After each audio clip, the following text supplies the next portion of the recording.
10 जड़ भरत तथा महाराज राहुगण की वार्ता। इस अध्याय में भरत महाराज अर्थात जड़ भरत को सिंधु तथा 120 राज्यों के शासक राजा राहुगण ने अंगीकार कर लिया। उस राजा ने जड़ भरत को अपनी पालकी ढोने के लिए विवश किया और पालकी को ठीक से न उठाने के कारण उसको फटकार लगाई। राजा राहुगण को पालकी ढोने पालकी वाले कहार की आवश्यकता थी, जिसके लिए पालकी ढोने वालों के मुखिया ने जड़ भरत को अत्यंत उपयुक्त पाया, अतः उसे पालकी ढोने के लिए बाध्य किया गया। जड़ भरत ने इस आज्ञा का प्रतिवाद नहीं किया, उल्टे वे इसे विनम्रता पूर्वक स्वीकार करके पालकी ढोने लगे। जब वे पालकी उठाए रहते तो बेसतर्क होकर देखते चलते कि उनके पांव के नीचे एक चींटी तक न आए, और जब कोई चींटी दिखती तो वे उसके निकल जाने तक रुके रहते। फलत वे अन्य कहारों के साथ कदम मिलाकर नहीं चल पाए। इससे पालकी में बैठा राजा अत्यंत विचलित हुआ और उसने जड़ भरत को भदी गाली दी, किंतु जड़ भरत ने कोई प्रतिवाद नहीं किया,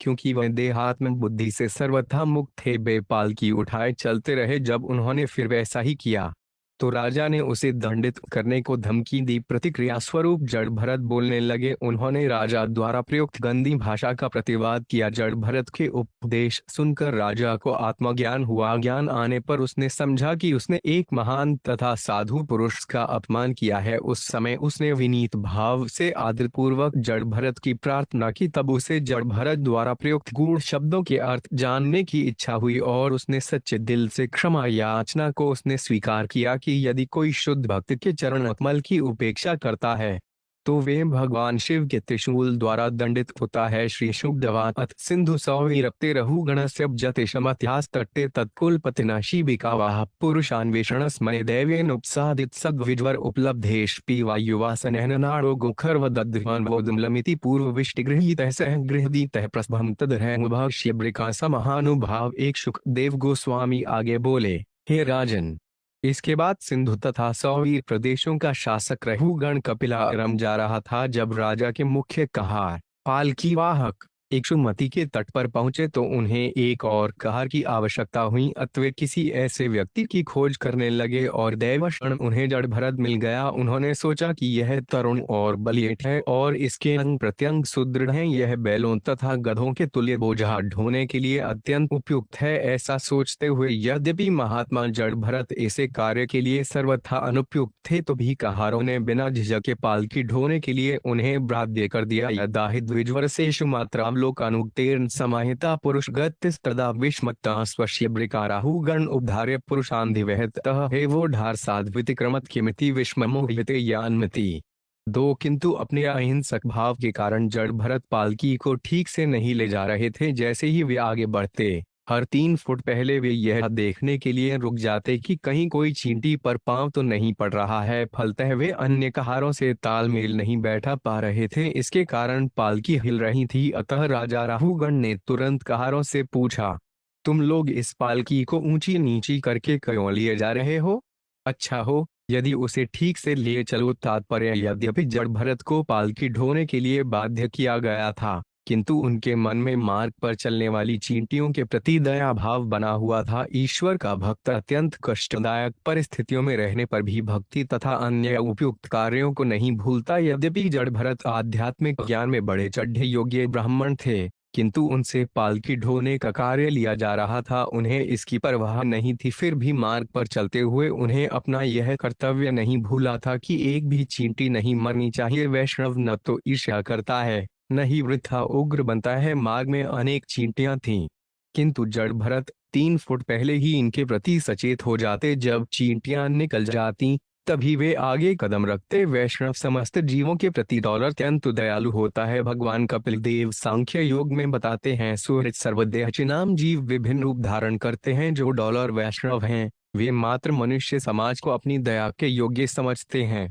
किंतु श्री कृष्ण अपने को समस्त प्राणियों का पिता कहते हैं। फलत वैष्णव किसी भी प्राणी को अस्मय या वृथा ही विनष्ट नहीं होने देता। समस्त जीवों को विशेष भौतिक देह रूप में बंधकर कुछ अवधि पूरी करनी होती है। उन्हें स्वयं ही अन्य देह धारण करने के पूर्व इस शरीर के लिए निर्दिष्ट अवधि को पूरा करना होता है। इस प्रकार किसी पशु या अन्य जीव का वध उसे उस देह अवधि को पूरा करने में बाधक बनता है। अतः किसी को भी अपनी इंद्रिय तृप्ति के हेतु प्राणियों का वध नहीं करना चाहिए।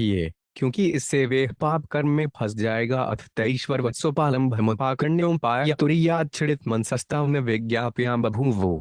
तीन जब कहारों ने महाराजा राहुगण की धमकी सुनी तो वे उसके दंड से अत्यंत भयभीत हो गए और उनसे इस प्रकार कहने लगे। तात्पर्य राजनीति शास्त्र के अनुसार राजा अपने अधीनस्थ लोगों को कभी समझाता है, कभी डराता है, कभी फटकारता है और कभी पुरस्कृत करता है। इस प्रकार वे उन पर शासन करता है। कहार समझ गए कि राजा क्रुद्ध है, अत वह उन्हें दंडित करेगा। न वह नरदेव प्रमता भवन था साध्वी वह मश्रुनियुक्तोटपिन अद्भुतम भ्रजती नानेन सैवोढ़ इति चार। हे स्वामी, कृपया ध्यान दें कि हम अपना कार्य करने में तनिक भी असावधान नहीं हैं। हम इस पालकी को आपकी इच्छानुसार निष्ठा से ले जा रहे हैं, किंतु यह व्यक्ति जिसे हाल ही में काम में लगाया गया है तेजी से नहीं चल पा रहा, अतः हम उसके साथ पालकी ले जाने में असमर्थ हैं। तात्पर्य पालकों के अन्य वाहक शूद्र थे, जबकि जड़ भरत न केवल उच्च कुलीन ब्राह्मण थे वरन परम भक्त भी थे। शूद्रों को किसी अन्य जीव पर दया नहीं आती, किंतु वैष्णव कभी शूद्र के समान आचरण नहीं करता। अतः जब भी शूद्रों एवं ब्राह्मण वैष्णवों को एक साथ मिलाया जाता है तो कर्तव्य पालन में असंतुलन अवश्य आता है। शूद्र धरती पर चल रही चींटियों की परवाह किए बिना पालकी ले जा रहे थे, जबकि जड़ भरत शूद्रों के समान व्यवहार नहीं कर सकते थे, इसीलिए यह कठिनाई उत्पन्न हुई। सांसर्गिको दोष एवं सर्वेशा सांसर्गिकाणा भवितुमयीति निश्चित्य निशम्य कृपण वचो राजा राहुगण उपासित विधो पांच पिन्निमंगेन बलात्कृतीष्दुत्थित मयूर्विस्पष्ट भ्रमते संजातवेद समिव्रज सावृतमतिरा। पांच राजा राहुगण दंड से भयभीत कहारों के वचन का अभिप्राय समझ रहा था। उसकी समझ में यह भी आ गया कि मात्र एक व्यक्ति के दोष के कारण पालकी ठीक से नहीं चल रही। यह सब अच्छी प्रकार जानते हुए तथा उनकी विनती सुनकर वह कुछ क्रुद्ध हुआ। यद्यपि वह राजनीति में निपुण एवं अत्यंत अनुभवी था, उसका यह क्रोध राजा के जन्मजात स्वभाव से उत्पन्न हुआ था। वस्तुत राजा राहुगण का मन रजोगुण से आवृत था, अतः वह जड़ भरत से, जिनका भ्रमतेज राख से की अग्नि के समान सुस्पष्ट नहीं था, इस प्रकार बोला। तात्पर्य इस श्लोक में सजोगुण तथा सत्वगुण का अंतर बताया गया है। यद्यपि राजा राजनीति और राज्य संचालन में निपुण था तो भी रजोगुणी होने के कारण थोड़ा विचलित होने पर क्रुद्ध हो गया। अपने गूंगे तथा बहरे बनावे के कारण हो रहा अन्याय जड़ भरत को सहना पड़ा था, तो भी वे अपने आत्मज्ञान के कारण शांत बने रहे। इतने पर भी उनका भ्रमतेज उनके शरीर से स्पष्ट रूप से झलक रहा था। आहो कष्ट भ्रातर व्यक्तमुरु प्रश्रांतो दीर्घभद्वान में केवान मुहिवान सुचिरवान नाति पीवान असनहनाड़ो जरसा चोप दुतो भवान सखे नो एवा पर इते सच कधिन इति बहु विप्रलब्धो पांच विद्या रचित गुण कर्माश्वस्वचरम कलेव्रेन वस्तुनि संस्थान विशेषेण हन्ममेतिन अध्यारोपित मिथ्या प्रत्ययो ब्रह्मभूतस्तिष्णि। शिबिका पूर्ववद्वाक्षे राजा राहुगण ने जड़ भरत से कहा, मेरे भाई यह कितना कष्टप्रद है। तुम निश्चित ही अत्यंत थके लग रहे हो, क्योंकि तुम बहुत समय से और लंबी दूरी से किसी की सहायता के बिना अकेले ही पालकी ला रहे हो। इसके अतिरिक्त बुढ़ापे के कारण तुम अत्यधिक परेशान हो। हे मित्र, मैं देख रहा हूँ कि तुम न तो मोटे ताजे हो न ही हठे कठे हो। क्या तुम्हारे साथ के कहार तुम्हें सहयोग नहीं दे रहे? इस प्रकार राजा ने जड़ भरत को ताना मारा, किंतु इतने पर भी जड़ भरत को शरीर की सुधि नहीं थी। उसे ज्ञान था कि वह शरीर नहीं है, क्योंकि वह स्वरूप सिद्ध हो चुका था। वह न तो मोटा था न पतला, न ही उसे पंच स्थूल भूतों तथा तीन सूक्ष्म तत्वों के स्थूल पदार्थ से कुछ लेना देना था। उसे भौतिक शरीर तथा इसके दो हाथों तथा दो पैरों से कोई सरोकार न था। दूसरे शब्दों में कहना चाहें तो कह सकते हैं कि वह हन ब्रह्मास्मि अर्थात ब्रह्म रूप को प्राप्त हो चुका था। अतः राजा की व्यंग्यपूर्ण आलोचना का उस पर कोई प्रभाव नहीं पड़ा। वह बिना कुछ कहे पूर्ववत पालकी को उठाए चलता रहा। तात्पर्य जड़ भरत पूर्णतया मुक्त थे। जब डाकुओं ने उनके शरीर की बलि देनी चाहिए थी तब भी उन्हें कोई परवाह नहीं थी, क्योंकि उन्हें ज्ञात था कि वे शरीर नहीं है। यदि उनका शरीर नष्ट भी कर दिया जाता तो भी बेपरवाह नहीं करते, क्योंकि उन्हें भगवद गीता की इस उक्ति दो न हयते हयमाने शरीर पर पूर्ण विश्वास था। उन्हें पता था कि शरीर के मारे जाने पर भी उन्हें नहीं मारा जा सकता। यद्यपि उन्होंने कोई प्रतिवाद नहीं किया, किंतु पूर्ण पुरुषोत्तम भगवान अपने भक्त के प्रति डाकुओं के इस अन्याय को नहीं सहन कर सके। अतः डाकू मारे गए और श्री कृष्ण के अनुग्रह से वे बच गए। इस घटना में पालकी ढोते समय भी उन्हें पता था कि वे शरीर नहीं है, उनका शरीर पालकी ले जाने में पूर्ण सक्षम था, क्योंकि वे हृष्टपुष्ट तथा सुगठित था। देहात्म बोध से मुक्त होने के कारण राजा के व्यंग्य एक विशेष प्रकार के वचनों का उन पर कोई प्रभाव नहीं पड़ा था। शरीर की उत्पत्ति कर्म के अनुसार होती है और प्रकृति एक विशेष प्रकार के शरीर के विकास के लिए सारी सामग्री जुटाती है। शरीर के भीतर का आत्मा शरीर की रचना से पृथक है। अत शरीर के प्रति किया गया कोई उपकार या अपकार आत्मा को प्रभावित नहीं करता। वैदिक आदेश है असंगो हाय पुरुष आत्मा कभी भी भौतिक विधानों से प्रभावित नहीं होता। अथ पुनः स्वशीब्रिकायाम विषमगतायाम प्रकृषित उवाचल राहुगण किमिदमरेत वन जीवन मृतमा कदर्थी कृत्यं भर्तुशासनम तिचरसि प्रमतस्यथ च ते करोमि चिकित्सा दंड पाणिरेव जनताया यथा प्रकृति स्वं भजिष्यस्ति। सात तत्पश्चातु जब राजा ने देखा कि उसकी पालकी अब भी पूर्ववत हिल रही थी, तो वे अत्यंत क्रुद्ध हुआ और कहने लगा, अरे दुष्ट, तू क्या कर रहा है? क्या तू जीवित ही मर गया है? क्या तू नहीं जानता कि मैं तेरा स्वामी हूँ? तू मेरा अनादर कर रहा है और मेरी आज्ञा का उल्लंघन भी। इस अवज्ञा के लिए मैं अब तुझे मृत्यु के अधीक्षक यमराज के ही सम्मान दंड दूंगा। मैं तेरा सही उपचार किए देता हूँ, जिससे तू होश में आ जाएगा और ठीक से काम करेगा। एवं बहबद्धम पिभाषमाण नरदेवाभिमानं रजसतम सानुविधेन मदेन तिरस्कृताशेष भगवत प्रियनिकेतम पंडित मानिमान स भगवान ब्रह्मणो ब्रह्मभूत सर्वभूत सुहृदात्मा योगेश्वर आचर्यानातिव्युत्पन्नमाते स्मथमान्वितस्मय रिग्मा। 8 राजा राहुगण अपने को राजा समझने के कारण देहात्म बुद्धि से ग्रस्त था और भौतिक प्रकृति के रजो तथा तमोगुणों से प्रभावित था। दंभ के कारण उसने जड़ भरत को अशोभनीय वचनों से दुत्कारा। जड़ भरत महान भक्त और श्री भगवान के प्रिय धाम थे। यद्यपि राजा अपने आप को बड़ा विद्वान मानता था, किंतु वह न तो महान भक्त की स्थिति से और न उसके गुणों से परिचित था। जड़ भरत तो साक्षात भगवान के परम धाम थे और अपने हृदय में ईश्वर के स्वरूप को धारण करते थे। वे समस्त प्राणियों के प्रिय मित्र थे और किसी प्रकार की देहात्म बुद्धि को नहीं मानते थे। अतः वे मुस्काए और इस प्रकार बोले, तात्पर्य इस श्लोक में देहात्म बुद्धि में तथा देहात्म बुद्धि से परे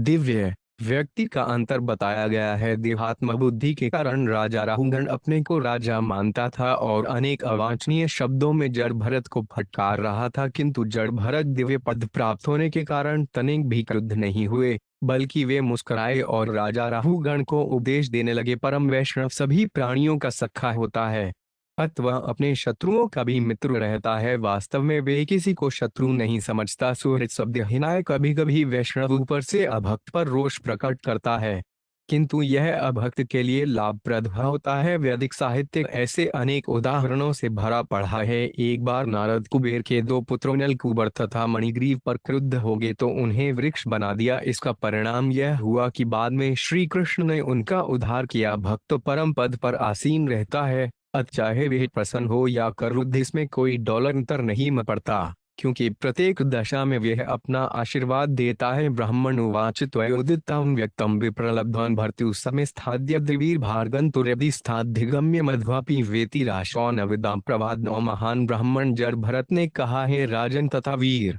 आपने जो कुछ व्यंग्य में कहा है वे सचमुच ठीक है। ये मात्र उल्लाघनापूर्ण शब्द नहीं है, क्योंकि शरीर तो वाहक ढोने वाला है, शरीर द्वारा ढोया जाने वाला भार मेरा नहीं है, क्योंकि मैं तो आत्मा हूँ। आपके कथनों में तनिक भी विरोधाभास नहीं है, क्योंकि मैं शरीर से भिन्न हूँ। मैं पालकी का ढोने वाला नहीं हूँ, वे तो शरीर है। निस्संदेह जैसा आपने संकेत किया है, पालकी ढोने में मैंने कोई श्रम नहीं किया है, क्योंकि मैं तो शरीर से पृथक हूँ। आपने कहा कि मैं हष्टपुष्ट नहीं हूँ, ये शब्द उस व्यक्ति के सर्वथा अनुरूप हैं जो शरीर तथा आत्मा का अंतर नहीं जानता। शरीर मोटा या दुबला हो सकता है, किंतु कोई भी बुद्धिमान यह बात आत्मा के लिए नहीं कहेगा। जहाँ तक आत्मा का प्रश्न है, मैं न तो मोटा हूँ न दुबला। अतः जब आप कहते हैं कि मैं हृष्टपुष्ट नहीं हूँ तो आप सही हैं, और यदि इस यात्रा का बोझ तथा वहां तक जाने का मार्ग मेरे अपने होते तो मेरे लिए अनेक कठिनाइयां होती, किंतु इनका संबंध मुझसे नहीं, मेरे शरीर से है। अतः मुझे कोई कष्ट नहीं है। तात्पर्य भगवद गीता में कहा गया है कि आत्मज्ञानी कभी शरीर के सुख तथा दुख से विचलित नहीं होता। यह भौतिक शरीर आत्मा से सर्वथा पृथक है और शरीर के सुख तथा दुख व्यर्थ हैं। तब साधना का उद्देश्य शरीर तथा आत्मा के अंतर एवं शरीर के सुख दुख से आत्मा जिस तरह अप्रभावित रहता है उसे पहचाना तथा समझना है। जड़ भरत वास्तव में आत्म साक्षात्कार के धरातल पर स्थित थे। वे देहात्म बुद्धि से सर्वथा परे थे। अतः उन्होंने राजा को विश्वास दिलाया कि उनके शरीर के संबंध में कही गई उसकी विरोधी बातें आत्मस्वरूप उन पर लागू नहीं होती हैं। और अहंकार्य व्याधय आध्यक्ष शत्रुड़ भयंकल इच्छा जरा च निद्रारतिर्मयूर्हन मदह शुचो देहिन जाता सही में न संति। एक मोटापा, दुबलापन, शारीरिक तथा मानसिक कष्ट, भूख प्यास, भय, कलह, भौतिक सुख की कामना, बुढ़ापा, निद्रा, भौतिक पदार्थों में आसक्ति, क्रोध, शौक, मोह तथा देहाभिमान, ये सभी आत्मा के भौतिक आवरण के रूपांतर हैं। जो व्यक्ति देहात्म बुद्धि में लीन रहता है वही इनसे प्रभावित होता है। किंतु मैं तो समस्त प्रकार की देहात्म बुद्धि से मुक्त हूँ। फलतः मैं न तो मोटा हूँ न पतला, न ही वे सब जो आपने मेरे संबंध में कहा है। तात्पर्य श्री नरोत्तम दास ठाकुर ने गाया है। देहस्यर्ति ना यार, संसार बंधन का तार जो आध्यात्मिक रूप से उन्नत है उसका इस शरीर से या शरीर के कर्मों से कोई संबंध नहीं रह जाता। जब मनुष्य यह समझ जाता है कि वह शरीर नहीं है, अतः है न तो मोटा है न पतला, तो उसी उच्च स्तर का आत्म साक्षात्कार होता है। किंतु जब वह स्वरूप सिद्ध नहीं होता तो देहात्म बुद्धि उसे संसार में उलझा देती है। इस समय समूचा मानव समाज देहात्म बुद्धि के अधीन कार्यशील है। अर्थशास्त्रों में इस युग के व्यक्तियों को द्विपद पशु कहा गया है। जो सभ्यता ऐसे पशुओं द्वारा संचालित हो उनमें भला कोई कैसे सुखी रह सकता है। हमारा कृष्ण भावनामृत आंदोलन पतित समाज को आतक ज्ञान के धरातल तक उठाने के लिए प्रयत्नशील है। प्रत्येक प्राणी के लिए जड़ भरत की ही तरह तुरंत स्वरूप सिद्ध हो सकना संभव नहीं है। फिर भी श्रीमद् भागवत 1:2-18 में नष्टप प्रायश्वर 5 भद्रेशु नित्य भागवत से क्या भगवत्यर्तम श्लोके भक्तिर्धवती नष्ट की। जितना ही हम देहात्म बुद्धि से दूर रहेंगे उतना ही हम भक्ति में स्थिर होंगे और उतना ही अधिक शांत एवं सुखी हो सकेंगे। इस संबंध में श्रीमद्वाचार्य का कथन है कि जो भौतिकता से जितना अधिक प्रभावित होते हैं उनमें उतनी ही अधिक देहात्म बुद्धि होती है। ऐसे व्यक्ति विभिन्न शारीरिक लक्षणों के प्रति चिंतित रहते हैं, किंतु जो इनसे मुक्त होता है वह भौतिकता में भी शरीर के बिना जीवित रहता है। जीवयु तत्वान्यमरेन राजन आद्यंतवशद विकृतस्य दष्टम स्वस्वाम्य भावो श्रोविडे यत्र तहाच्यते डुसो विधिकृत्य योग 11 हे राजन, आपने वृथा ही मुझ पर जीवित होने पर भी मृतुल्य होने का आरोप लगाया है। इस भौतिक संबंध में मैं इतना ही कहना चाहूंगा कि ऐसा सर्वत्र है, क्योंकि प्रत्येक भौतिक वस्तु का अपना आदि तथा अंत होता है। आपका यह सोचना कि मैं राजा तथा स्वामी हूँ और इस प्रकार आप द्वारा मुझे आज्ञा दिया जाना भी ठीक नहीं है, क्योंकि ये पद अस्थायी हैं। आज आप राजा हैं और मैं आपका दास हूँ, किंतु कल स्थिति बदल सकती है और आप मेरे दास हो सकते हैं। मैं आपका स्वामी, ये नियति द्वारा उत्पन्न अस्थायी परिस्थितियां हैं। तात्पर्य इस संसार में देहात्म बुद्धि ही सारे कष्टों का मूल कारण है। विशेष रूप से कलयुग में लोग इतने अशिक्षित हैं कि उनकी समझ में यह भी नहीं आता कि यह शरीर प्रत्येक क्षण बदल रहा है और अंतिम परिवर्तन ही मृत्यु कहलाता है। जो इस जन्म में राजा है वही कर्मवश अगले जीवन में कुत्ता बन सकता है। आत्मा तो प्रकृति की शक्ति से उत्पन्न गहरी निद्रा में मग्न रहता है। वह एक प्रकार की अवस्था से दूसरे प्रकार की अवस्था में रख दिया जाता है। बिना आत्म साक्षात्कार तथा ज्ञान के बद्ध जीवन चलता रहता है और मनुष्य अपने को झूठे ही राजा, दास, कुत्ता या बिल्ली कहलाने का दावा करता है। ये परम व्यवस्था द्वारा लाए जाने वाले विभिन्न रूपांतर हैं। मनुष्य को इन अस्थायी देहात्म बुद्धि की कल्पनाओं से भ्रमित नहीं होना चाहिए। वस्तु इस संसार में कोई भी स्वामी नहीं है, क्योंकि प्रत्येक प्राणी प्रकृति के नियंत्रण में है और स्वयं प्रकृति पूर्ण पुरुषोत्तम भगवान के अधीन है। अतः भगवान श्री कृष्ण ही परम स्वामी हैं। जैसा कि चैतन्य चरितामृत में कहा गया है, एक ले ईश्वर कृष्ण आज सब धरते एकमात्र स्वामी तो श्री कृष्ण हैं तथा अन्य सब उनके दास हैं। परमेश्वर के साथ अपने संबंध को भूलने के कारण ही संसार के सारे कष्ट उत्पन्न होते हैं। विशेष दुधेर तीव्र मना पश्याम यतन व्यवहार तो उन्यत का ईश्वर तत्र किमीशितव्यवान तथापि राजन करवाम की ते 12 हे राजन। यदि आप अब भी यह सोचते हैं कि आप राजा हैं और मैं आपका दास, तो आप आज्ञा दें और मुझे आपकी आज्ञा का पालन करना होगा। तो मैं यह कह सकता हूँ कि यह अंतर क्षणिक है और व्यवहार या परंपरावश प्राप्त होता है। मुझे इसका अन्य कारण नहीं दिखाई पड़ता। उस दशा में कौन स्वामी है और कौन दास? प्रत्येक प्राणी प्रकृति के नियमों द्वारा प्रेरित होता है, अतः तो कोई स्वामी है ना कोई दास। इतने पर भी यदि आप सोचते हैं कि मैं आपका दास हूं और आप मेरे स्वामी हैं, तो मैं इसे स्वीकार कर लूंगा। कृपया आज्ञा दें मैं आपकी क्या सेवा करूं। तात्पर्य श्रीमद् भागवत में कहा गया है, अहं ममेति, मैं यह शरीर हूं और इस शारीरिक संबंध से ही वह मेरा स्वामी है, मेरा दास है, मेरी पत्नी है या मेरा पुत्र है। ये सारे भाव शरीर के अनिवार्य परिवर्तन तथा प्रकृति की व्यवस्था के कारण अस्थिर हैं। हम समुद्र को तरंगों में तैरने वाले तिनकों के समान एकत्र हुए हैं, किंतु सारे तिनके लहरों के नियमों के द्वारा अवश्य एक दूसरे से पृथक होंगे। इस संसार में प्रत्येक व्यक्ति संसार सागर की लहरों में उतरा रहा है। भक्ति विनोद ठाकुर ने ठीक ही कहा है, मिच्छे मायावशे याच भेसे खाचा डुबू भाड़ जीव कृष्णदास ए विश्वास कर लेत आर दुख नाय। सभी स्त्री तथा पुरुष प्रकृति की तरंगों में तिनकों के समान तैर रहे हैं। यदि वे समझ लें कि वे श्री कृष्ण के शाश्वत सेवक हैं, तो उनका तैरना बंद हो जाए। जैसा कि भगवद गीता 3:37 में कहा गया है, काया एव क्रोध एक रजोगुण समुद्भव। रजोगुण के कारण हमें अनेक वस्तुओं की इच्छा होती है और हमारी इच्छा या चिंता तथा परमेश्वर की आज्ञा के अनुसार प्रकृति कोई एक शरीर प्रदान करती है। कुछ काल तक हम पात्रों की भांति रंगमंच में किसी अन्य के नियंत्रण में स्वामी या सेवक की तरह कार्य अभिनय करते हैं। हमें चाहिए कि मनुष्य के रूप में इस प्रकार का अभिनय करना बंद कर दें। हमें चाहिए कि हम अपनी मूल स्वाभाविक स्थिति कृष्ण भावनामृत को प्राप्त करें। इस समय हमारा वास्तविक स्वामी तो प्रकृति है। दिवी होशा गृह्णमयी मम माया दुरत्यया। भगवद गीता 7:14। प्रकृति के समूहन से हम सेवक तथा स्वामी बन रहे हैं, किंतु यदि हम श्री भगवान तथा उनके शाश्वत सेवकों द्वारा अनुशासित होना स्वीकार कर लें, तो यह क्षणिक अवस्था समाप्त हो जाए। उन्मत्तमत जड स्वसंस्थागत से में वीर चिकित्सितेन अर्थ कियान भवता शिक्षितेन स्तब्ध प्रमतस्त चर पेष्ठपेश 13 है राजनु। आपने कहा, अरे दुष्ट, जड़ तथा पागल, मैं तुम्हारी चिकित्सा करने जा रहा हूं और तब तुम होश में आ जाओगे। इस संबंध में मुझे कहना है कि यद्यपि मैं जड़, गूंगे तथा बहरे मनुष्य की भांति रहता हूँ, किंतु मैं सचमुच एक स्वरूप सिद्ध व्यक्ति हूँ। आप मुझे दंडित करके क्या पाएंगे?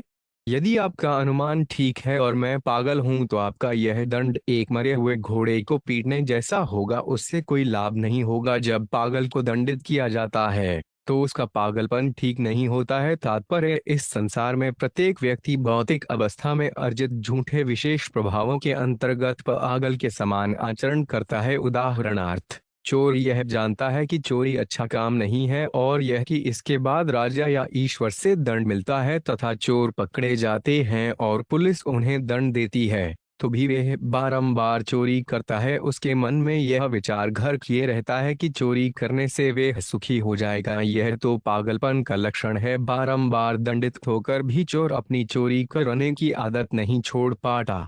अत दंड वृथा है। श्री शुक्र धनुवाद परिभाषा प्रथम त्युदीरे मुनिवर उपस्मशील उप्रतानात्म्य अनियमित उपभोगेन कर्मारिब्धान व्यक्नयन त्रार्यान्म प्रेतत होवा। 14 शुकदेव गोस्वामी ने कहा, है महाराज परीक्षित, जब राजा राहुगण ने परम भक्त जड़ भरत को अपने कटु वचनों से मर्माहत किया, तो उस शांत मुनिवर ने सब कुछ सहन कर लिया और समुचित उत्तर दिया, अज्ञानता का कारण देहात्म बुद्धि है।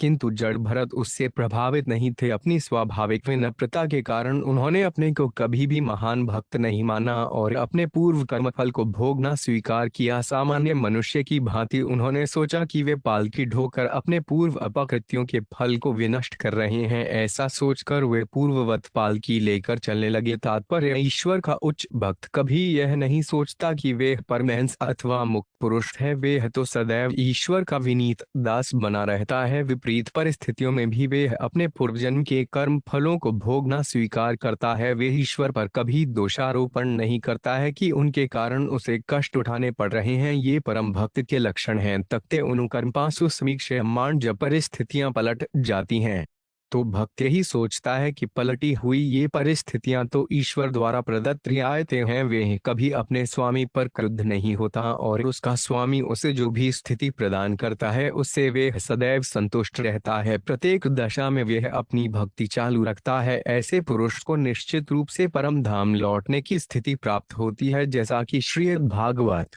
1:14-8 में कहा गया है। तते अनुकंपासु स्मीक्षणाणो भुज्ञानवात्मकृत विपाकम हृदागपुरिर्विद्धन पस्ते जीवेत्यो मुक्ति सदाय था। हे ईश्वर, जो आपकी अहेतुक कृपा प्राप्त करने के लिए निरंतर प्रतीक्षा करता है और आपको हृदय से सादर नमस्कार करता हुआ पूर्व दुष्कर्मों के फलों को भोगता रहता है, वह अवश्य ही मुक्ति का भागी है, क्योंकि यह उसका अधिकार बन जाता है। सचापि पांडवीय सिंधु सौवीर प्रतिस्तत्व जिज्ञासा समव श्रद्धयाधिकृताधिकारस्तदुद ग्रंथि मोचनान दुविज्वच आश्रुत्य बहुयो ग्रंथ संपत्तावृहम शीर्षा पाद मूलमुपसृत क्षमाप्यन्वितनुपदेवस्मय उवाच। 15 शुकदेव गोस्वामी ने आगे कहा है, श्रेष्ठ पांडुवंशी महाराज परीक्षित, सिंधु तथा सौवीर के राजा रहुगण की परम सत्य की चर्चाओं में श्रद्धा थी। इस प्रकार सुयोग्य होने के कारण उसने जड़ भरत से वह दार्शनिक उपदेश सुना जिसकी संस्तुति सभी योग साधना के ग्रंथ करते हैं और जिससे हृदय में पड़ी गांठ ढीली पड़ती है। इस प्रकार उसका राजमद नष्ट हो गया। वह तुरंत पालकी से नीचे उतर आया और जड़ भरत के चरण कमलों में अपना सिर रखकर पृथ्वी पर दंडवत गिर गया, जिससे वे इस ब्राह्मण श्रेष्ठ को कहे गए अपमानपूर्ण शब्दों के लिए क्षमा प्राप्त कर सके। तब उसने इस प्रकार प्रार्थना की। तात्पर्य भगवद गीता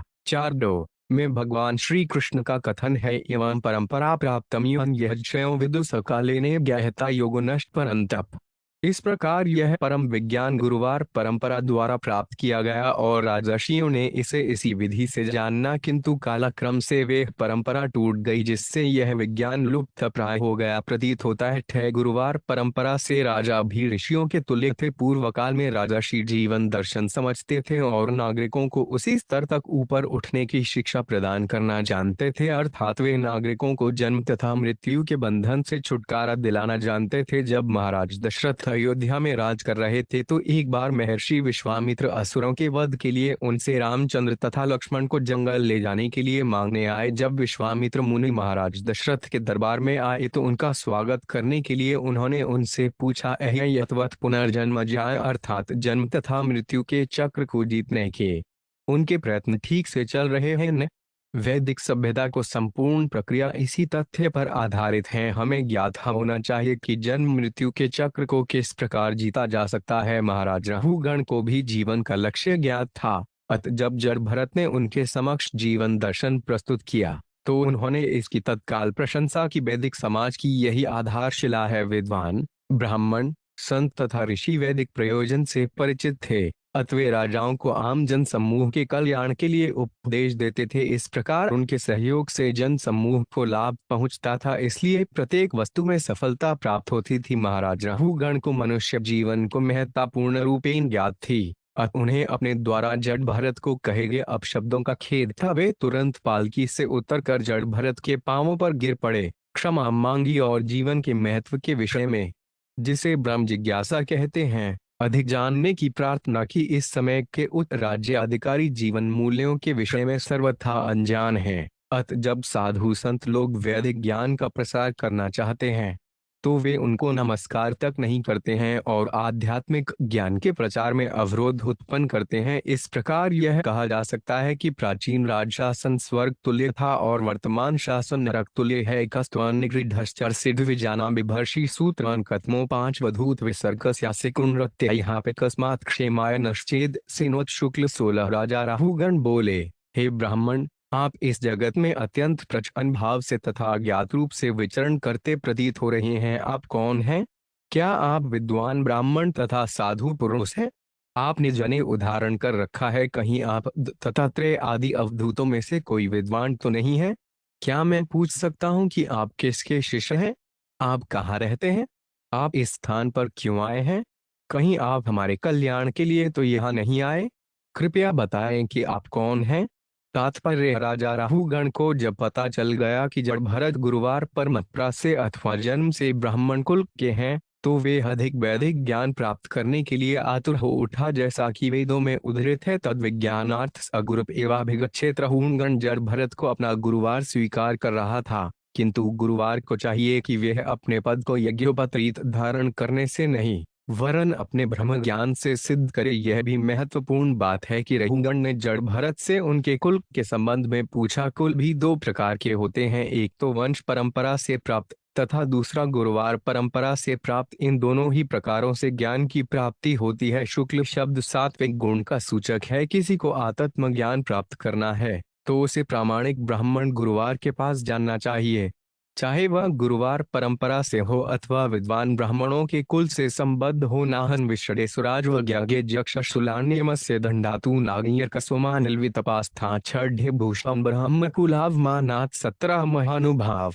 न तो मुझे इंद्र के वज्र का भय है, न नागनश का, न भगवान शिव के त्रिशूल का मुझे, न तो मृत्यु के अधीक्षक यमराज के दंड की परवाह है, न ही मैं अग्नि, तप्त सूर्य, चंद्रमा, वायु अथवा कुबेर के अस्त्रों से भयभीत हूँ, परंतु मैं ब्राह्मण के अपमान से डरता हूँ, मुझे इससे बहुत भय लगता है। तात्पर्य: जब श्री चैतन्य महाप्रभु प्रयाग में दशाश्वमेध घाट पर रूप गोस्वामी को शिक्षा दे रहे थे तो उन्होंने वैष्णव अपराध को गंभीरता का स्पष्ट संकेत किया था। उन्होंने वैष्णव अपराध की तुलना हाथी माता मत हाथी से की थी। जब मत हाथी उद्यान में घुसता है तो वे सारे फल फूल उजाड़ देता है। इसी प्रकार से यदि कोई वैष्णव का अपमान करता है तो वे अपनी आध्यात्मिक संपत्ति को नष्ट कर रहा है। ब्राह्मण का डॉलर अपमान अत्यंत घातक होता है और यह महाराज राहुगण जानते थे, अतः उन्होंने अपने अपराध को स्पष्ट रूप से स्वीकार लिया। यद्यपि अनेक दारुण वस्तुएं हैं, यथा वज्र, अग्नि, यमराज का दंड,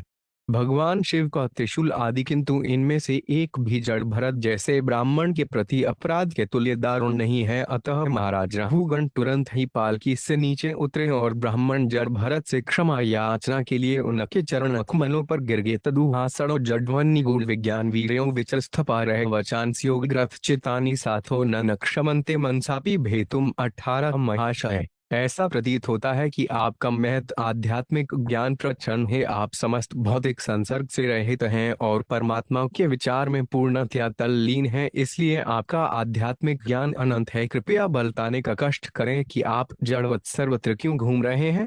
हे साधु, आपने योग सम्मत शब्द कहे हैं, किंतु हमारे लिए उनको समझ पाना संभव नहीं है, अत कृपा करके विस्तार से कहें। तात्पर्य: जड़ भरत जैसे साधु पुरुष सामान्य शब्द नहीं बोलते, वे जो कुछ भी कहते हैं वे योगियों तथा सिद्धों द्वारा स्वीकृत हुआ होता है। सामान्य व्यक्ति तथा साधु पुरुष के बीच यही अंतर होता है। श्रोता को भी जड़ भरत जैसे सिद्ध पुरुष के वचन समझने के लिए प्रबुद्ध होना चाहिए। भगवद गीता अर्जुन को ही सुनाई गई, अन्यों को नहीं। श्री कृष्ण ने जानबूझकर आत्मज्ञान की शिक्षा के लिए अर्जुन को चुना, क्योंकि अर्जुन परम भक्त और विश्वास पात्र मित्र था। इसी प्रकार महापुरुष शूद्रों, वैश्यों, स्त्रियों या अज्ञानियों को उपदेश न देकर ज्ञानियों को ही देते हैं। कभी कभी सामान्य व्यक्तियों को दर्शन का उपदेश देना घातक भी होता है, किंतु श्री चैतन्य महाप्रभु ने कलयुग के पतित जीवों के लाभ हेतु हमें अमोधश साधन है हरे कृष्ण मंत्र का जप प्रथम दान किया है। सामान्य जन समूह यद्यपि शूद्र तथा इससे भी निम्न क्यों नहीं,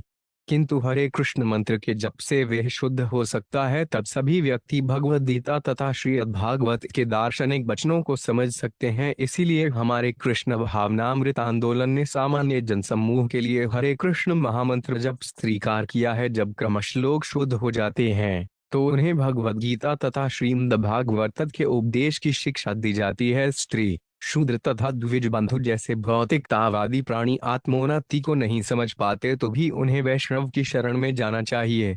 कईयों की वह शूद्रों को भी भगवद गीता तथा श्रीमद् भागवतम का उच्च ज्ञान प्रदान करने की कला जानता है। अहंच योगेश्वर मात्म तत्व विदा मुनीन परम गुरुवार वह पृष्ठम प्रवृत्त है कि साक्षात हरे ज्ञान का क्लाव तीर्णम 19। मैं आपको योग शक्ति का प्रतिष्ठित स्वामी मानता हूँ। आप आत्मज्ञान से भली भांति परिचित हैं, आप साधुओं में परम पूज्य हैं और आप समस्त मानव समाज के कल्याण के लिए अवतरित हुए हैं। आप आत्मज्ञान प्रदान करने आए हैं और ईश्वर के अवतार तथा ज्ञान के अंश कपिल देव के साक्षात प्रतिनिधि हैं। मैं आपसे पूछ रहा हूँ, हे गुरुवार, इस संसार में सर्वाधिक सुरक्षित आश्रय कौन सा है। तात्पर्य: भगवद गीता 6:47। में श्री कृष्ण ने पुष्टि की है, योगी नामापि सर्वेशो मद्यतेनांतरत न श्रद्धावान भजते यो मास में युक्त मत। सब योगियों में भी जो योगी श्रद्धा भाव से मेरे परायण होकर दिव्य प्रेम भक्ति योग के द्वारा मेरी सेवा करता है, वे मुझसे परम अंतरंग रूप में युक्त हैं और परम श्रेष्ठ है। जड़ भरत पूर्ण योगी थे, पूर्व जन्म में वे सम्राट भरत महाराज थे और अब वही साधुओं में महापुरुष और समस्त योग शक्तियों के स्वामी थे। यद्यपि जड़ भरत सामान्य जीव थे, किंतु श्री भगवान कपिल देव से समस्त ज्ञान उन्हें विरासत में मिला था, अतः उन्हें साक्षात श्री भगवान माना जा सकता था। इसकी पुष्टि श्री विश्वनाथ चक्रवर्ती ठाकुर ने गुरुवार की प्रार्थना में लिखे इस पद्य में की है। साक्षात धरित्वेन समस्त शासित रह जड़ भरत जैसा महापुरुष भगवान के ही तुल्य है, क्योंकि अयों को ज्ञान प्रदान करने के कारण वे ईश्वर का प्रतिनिधित्व करता है। यहाँ पर जड़ भरत को भगवान का प्रत्यक्ष प्रतिनिधि माना गया है, क्योंकि वे परमेश्वर की ओर से ज्ञान प्रदान कर रहे थे। इसलिए महाराज राहुगण ने यह निश्चित किया कि उन्हीं से आत्मतत्व के संबंध में कयो न पूछा जाए। वद विज्ञानार्थ अगुरुमेवाभिगच्छेत। यहाँ इस वैदिक आज्ञा को भी पुष्टि हो जाती है। यदि कोई ब्रह्म जिज्ञासा आत्मतत्व जानने का इच्छुक है तो उसे जड़ भरत जैसे गुरुवार के पास जाना चाहिए। सवैभवलोक निरीक्षणार्थम अव्यक्तलेड्रो विचरत्य स्वितयोगेश्वराणागति मंद बुद्धि कथम विचशीद गृहानुबंधो। क्या यह सच नहीं कि आप पूर्ण पुरुषोत्तम भगवान के अवतार कपिल देव के साक्षात प्रतिनिधि हैं? मनुष्यों की परीक्षा लेने और यह देखने के लिए कि वास्तव में कौन मनुष्य है और कौन नहीं, आपने अपने आप को गूंगे तथा बहरे मनुष्य की भांति प्रस्तुत किया है। क्या आप संसार भर में इसलिए नहीं इस रूप में घूम रहे?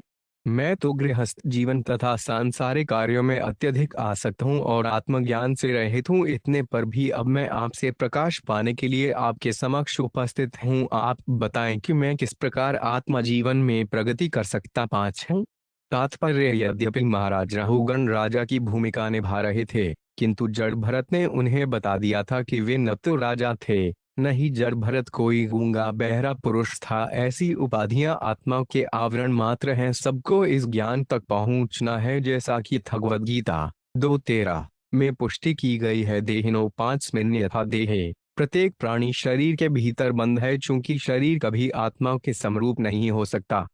शारीरिक कार्य मात्र मोहजनित हैं। जड़ भरत जैसे साधु की संगति से महाराज राहुगण को यह बोध हो सका कि राजा के रूप में उनके सारे कार्य मोहजनित हैं। इसलिए उसने जड़ भरत से ज्ञान प्राप्त करना स्वीकार किया और यही उसकी सिद्धि का शुभारंभ था। वद विज्ञानार्थ सगुरु में वाभियच्छेद पुरुष को महाराज राहुगण की ही भांति जड़ भरत के समान महापुरुष का सानिध्य प्राप्त करके आत्मतत्व जानना चाहिए। तस्मात् गुरुवार प्रपदे जिज्ञासु श्रेय उत्तमम। भागवत 11:3-21। मनुष्य को चाहिए कि वह जड़ भरत जैसे गुरुवार के पास पहुंचकर मानव जीवन के उद्देश्य के संबंध में जिज्ञासा करे। हष्ट श्रम कर्मत आत्मनो व्यभर्तुर्गंतुर्भवतश्नानुमने यद्धास्तो दायनान भावात समूल इष्टो व्यवहार मार्ग। 21। आपने कहा कि मैं श्रम करने में थकता नहीं हूँ, यद्यपि आत्मा देह से पृथक है, किंतु शारीरिक श्रम करने से थकान लगती है और ऐसा लगता है कि यह आत्मा की थकान है। जब आप पालकाय ले जा रहे होते हैं तो निश्चय ही आत्मा को भी कुछ श्रम करना पड़ता होगा, ऐसा मेरा अनुमान है। आपने यह भी कहा है कि स्वामी तथा सेवक का बाह्य आचरण वास्तविक नहीं है, किंतु प्रत्यक्ष जगत में यह वास्तविकता भले न हो तो भी प्रत्यक्ष जगत पदार्थों से वस्तुएं प्रभावित तो हो ही सकती हैं, ऐसा हश्य तथा अनुभवगम्य है। अतः भले ही भौतिक कार्यकलाप अस्थायी हों, किंतु उन्हें असत्य नहीं कहा जा सकता। तात्पर्य यह निर्विशेष मायावाद दर्शन तथा व्यावहारिक वैष्णव दर्शन की विवेचना है। मायावाद दर्शन इस प्रत्यक्ष जगत को असत्य मानता है, किंतु वैष्णव दर्शन शाखत्री इसे स्वीकार नहीं करते। वे यह जानते हैं कि प्रत्यक्ष जगत क्षणिक है, किंतु असत्य नहीं। रात्रि में दिखाई पड़ने वाला स्वप्न निश्चय ही असत्य होता है, किंतु कभी कभी स्वप्न दृष्टा भयानक स्वप्न से अत्यधिक प्रभावित होता है। आत्मा की थकान सत्य नहीं, किंतु जब तक मनुष्य मोहग्रस्त बना रहता है तब तक वे ऐसे झूठे स्वप्नों से प्रथम भावित होता है। स्वप्न देखते समय वास्तविक तथ्यों से बचा नहीं जा सकता और बद्ध जीव को अपने स्वप्न के कारण कष्ट भोगना पड़ता है। जल का घड़ा मिट्टी का बना होने से क्षणिक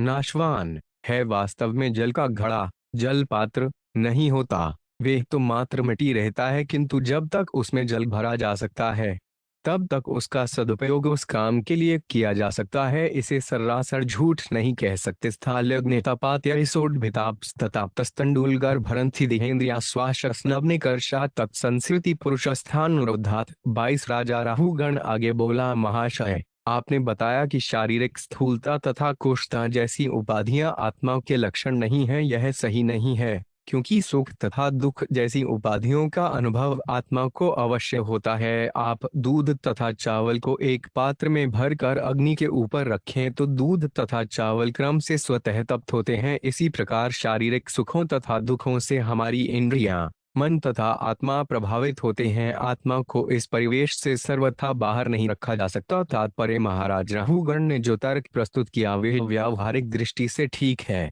किंतु यह देहात्म बुद्धि के प्रति आसक्ति से उत्पन्न होता है। यह कहा जा सकता है कि मोटर कार में बैठा व्यक्ति मोटर कार से सर्वथा पृथक है, किंतु यदि मोटर कार को कोई क्षति पहुंचती है तो उसके स्वामी को अत्यधिक अपनेपन के कारण कष्ट पहुंचता है। वस्तुतः मोटर कार की क्षति का उसके स्वामी से किसी प्रकार का संबंध नहीं है, किंतु चूंकि इस स्वामी ने मोटर कार के साथ तादात्म्य बनाकर रखा है, अतः उसे सुख दुख होता है। इस बद्धावस्था से बचने का उपाय है मोटर कार के प्रति अपनी आसक्ति को हटा लेना। तब उसके स्वामी को कार के क्षतिग्रस्त होने अथवा न होने से किसी प्रकार के शौक या हर्ष का अनुभव नहीं होगा। इसी प्रकार आत्मा का शरीर तथा इंद्रियों से कोई प्रयोजन वरी नहीं रहता, किंतु अविद्या के कारण वह अपने को देह से अभिन्न मानकर शरीर के हर्ष शौक से वैसा ही अनुभव करने लगता है। शास्त्राभिगोप्ता नृप्ति प्रजन आयह इडुरो वैनपिनष्टि पिष्टम स्वधर्म आराधनम अच्युतस्य दीहमानो विज्वात्य घौधम तेस। महाशय,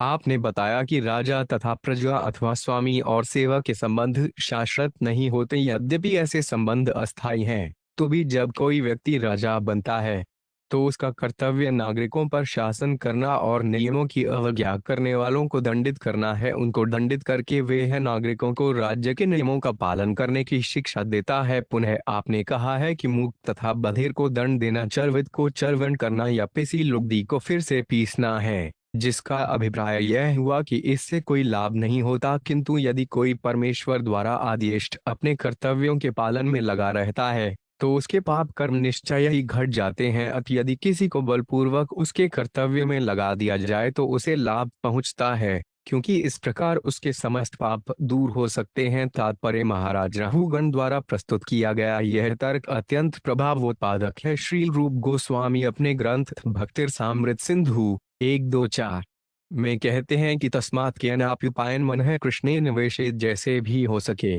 मनुष्य को कृष्ण भावनामृत में लगना चाहिए। वस्तुत प्रत्येक प्राणी श्री कृष्ण का शाश्वत सेवक है, किंतु विस्मृति के कारण वह माया का शाश्वत दास बन जाता है। जब तक वह माया की सेवा में लगा रहता है उसे सुख नहीं मिल सकता। हमारे कृष्ण भावनामृत आंदोलन का उद्देश्य लोगों को कृष्ण भक्ति में लगातार रखना है। इससे वे समस्त प्रकार के भौतिक कल्मशों एवं पाप कर्मों से मुक्त हो सकेंगे। इसकी पुष्टि भगवद गीता 4:1 में इस प्रकार की गई है। वीतराग भय क्रोधाभ, भौतिक कार्यों से विरक्त होने पर हमें भय तथा क्रोध से छुटकारा मिलेगा। तपस्या से मनुष्य शुद्ध होकर परम धाम वापस जाने का अधिकारी बन जाता है। राजा का कर्तव्य है कि अपनी प्रजा पर इस प्रकार शासन करे कि वह कृष्ण चेतना युक्त हो सके। यह सबों के लिए लाभप्रद होगा। दुर्भाग्यवश राजा या राष्ट्रपति जनता को ईश्वर की सेवा के बजाय इंद्रिय तृप्ति के लिए प्रेरित करते हैं, किंतु यह किसी के लिए भी लाभप्रद नहीं। महाराज राहुगण ने अपनी पालकी ढोने के लिए जड़ भरत को लगाया था,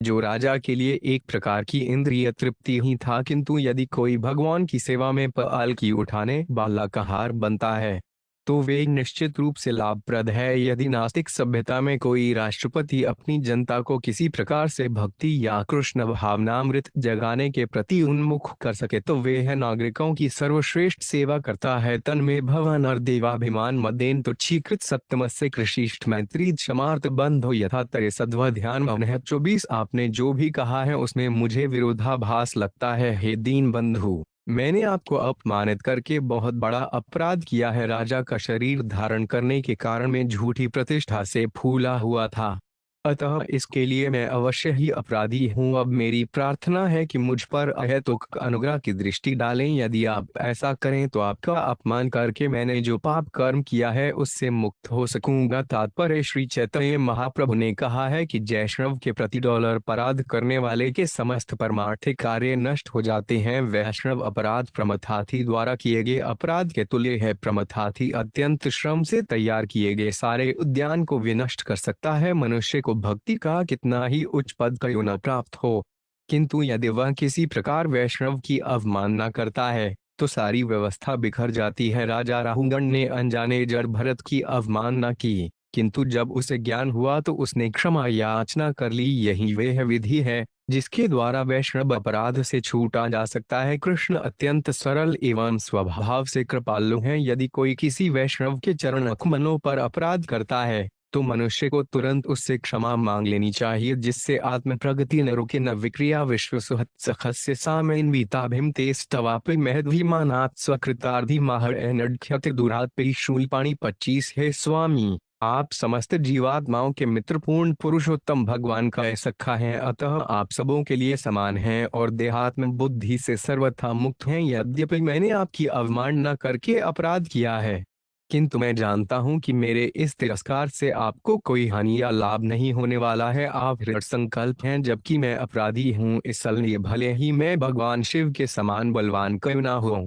किंतु एक वैष्णव के चरण कमल पर अपराध करने के कारण मैं तुरंत ही नष्ट हो जाऊंगा। तात्पर्य महाराज राहुगण अत्यंत बुद्धिमान थे और वैष्णव के प्रति किए गए अपराध के अशुभ फलों से भली भांति परिचित थे, अतः जड़ भरत द्वारा क्षमा किए जाने के लिए अत्यंत व्यग्र थे। प्रत्येक मनुष्य को चाहिए महाराज राहुगण के पद चिन्हों का अनुसरण करते हुए वैष्णव के चरण कमल पर अपराध न करे। श्री वृंदावन दास ठाकुर चैतन्य भागवत मध्य 13 में कहते हैं, झूल पाणी सज यदि भक्त निंदा करे भागवत प्रमाण तथापि शीघ्र मरे हीन वैष्णवेरे निंदे सर्वज्ञ हर्षे जनेर अदपात सर्व शाखत्रे कट। यदि कोई वैष्णव की निंदा करता है तो वे त्रिशूलधारी भगवान शिव के समान शक्तिशाली होने पर भी अपने आत्म पद से गिर जाएगा। यह समस्त वैदिक शास्त्रों का निर्णय है। उन्होंने चैतन्य भागवत मध्य 22 में यह भी कहा है, वैष्णवेर निंदा करिबे कियार्यणकार रक्षा सामर्थ्य नाहे कौन जनवरी शूलपाणी सम यदि वैष्णवेर निंदे तथा पिदंद नाश्याय कहे शाक्रवृंदे इहाना मानिया ये सुजन निंदा करे जन्मे जन्मे से पापिष्ठ दैव दुफे मरे। जो वैष्णव की निंदा करता है उसे कोई नहीं बचा सकता, चाहे वह भगवान शिव के समान बलशाली क्यों ना हो। यदि वह वैष्णव की निंदा करता है तो उसका विनाश होना ही है। यही समस्त शास्त्रों का निर्णय है। यदि कोई शास्त्रों के निर्णय की अवहेलना करके वैष्णव की निंदा करता है तो उसका विनाश निश्चित है। यही समस्त शास्त्रों का निर्णय है। यदि कोई शास्त्रों के निर्णय की अवहेलना करके वैष्णव की निंदा करता है तो इसके कारण वह जन्म जन्मांतर तक कष्ट भोगता है। इस प्रकार श्रीमद् भागवत के 5वें स्कंद के अंतर्गत जड़ भरत तथा महाराज रहगण की वार्ता नामक 10वें अध्याय के भक्ति वेदांत तात्पर्य पूर्ण हुए।